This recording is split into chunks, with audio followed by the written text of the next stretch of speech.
The current season is keeping me on my toes with competitions.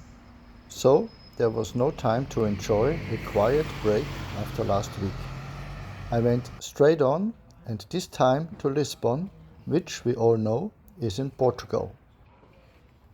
Once again I was in action with Mate Dodik at the Challenger tournament. This time it was a combined event with a women's tournament being held at the same time.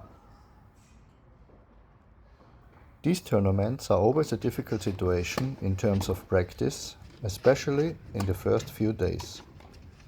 There are rarely enough courts available to meet the demand. As expected, it was difficult here too. Of course, the players would like to have a court to themselves for 2 hours a day during preparation, but that was not possible here, at least at normal times. Our hotel was not directly in Lisbon, but in Estoril. Estoril is a small town just outside Lisbon and is considered a retreat for the wealthy upper class. In line with this expectation, it was also quiet and peaceful for the players in this town.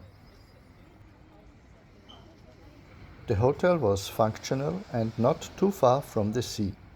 The rooms are large and spacious, a convenient aspect, especially for the players. The preparation went without a problem for Mate Dodik. We arrived late at night on Saturday.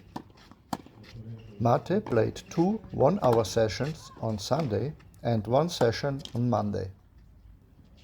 The situation with the courts made it difficult to find a second session on Monday, but Mate's practices went well. In Bad Waltersdorf, they played with Babolat team balls, which had an active flight behavior. The Wilson Roland Garros are used here, and these balls are easier to control if you want to accelerate the ball. Unfortunately, the courts are not the best, with many bad bounces, making it difficult to play. Mate was actually supposed to play against the number 1 seed Montero. However, he was still not fit after his retirement in Bad Waltersdorf. Mate therefore played against a lucky loser, the Austrian Kopp. When you have a match on a smaller court, it's not always easy to keep an overview. As Mate's opponent was an Austrian, I was already more familiar with his style of play. Nevertheless, a provided tactic wasn't a big issue in this match either. At the beginning of our collaboration, I tried to give Mate a tactic, but that didn't work well. It actually blocked him more because he was thinking too much about the guidelines. Mate needs his space in the match, and he wants to feel his opponent on the court. And he usually does that very well, as he did in the match against Kopp, which Mate won 6-3 and 6-3. My tactical guidelines for Mate are usually limited to what he can expect from his opponent in the match. And I think that's what he's most comfortable with. Sebastian Sorga played a 25k future in Italy this week. He even had to play in the qualification and mastered it with style. In the first round, he faced the Ukrainian Ovcharenko. After winning the first set, there was not much left for Sebastian, and he easily lost the next 2 sets. There was a lot for him to deal with this year, and his mental energy seems to be exhausted. So perhaps this break with the army has come at the right time. In any case, he will serve in the army in October and return to his actual job in November.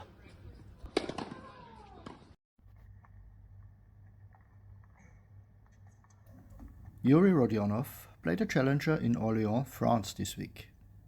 he faced Frenchman Bonzi in the first round. Bonzi played very compact tennis on the slow indoor hardcourt. If Yuri did not serve precisely, the Frenchman was able to put every ball into play with quality. Even fast shots from Yuri had little effect on his opponent. I think more changes of pace and variations are very important against such an opponent. Although Yuri didn't play a bad match, it wasn't enough and Bonzi won in 2 sets.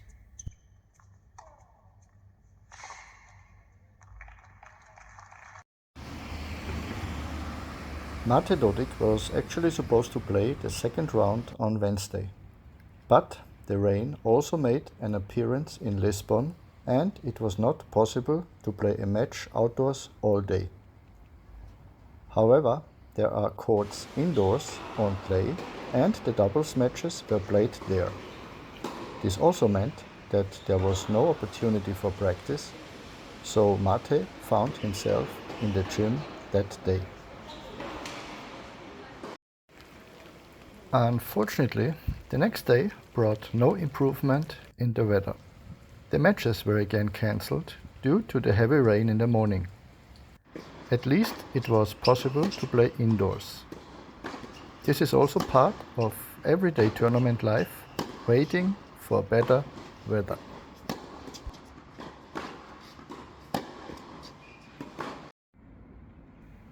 The sun came out on Friday.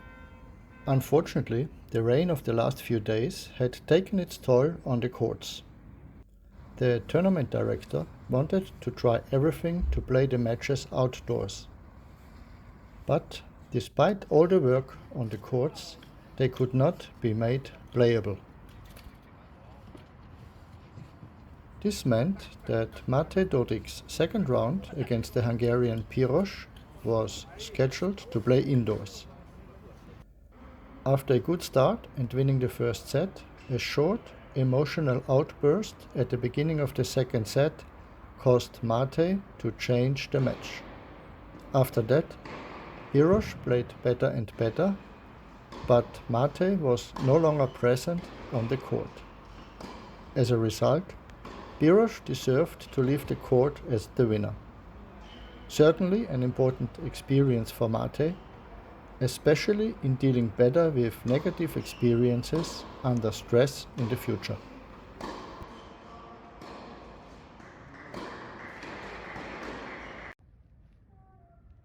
Slava Belinsky had another week of practice in Vienna. His physical condition has almost returned to normal. Apparently, the solution has been found. More on this in the next video. Thank you for your interest and see you in the next video.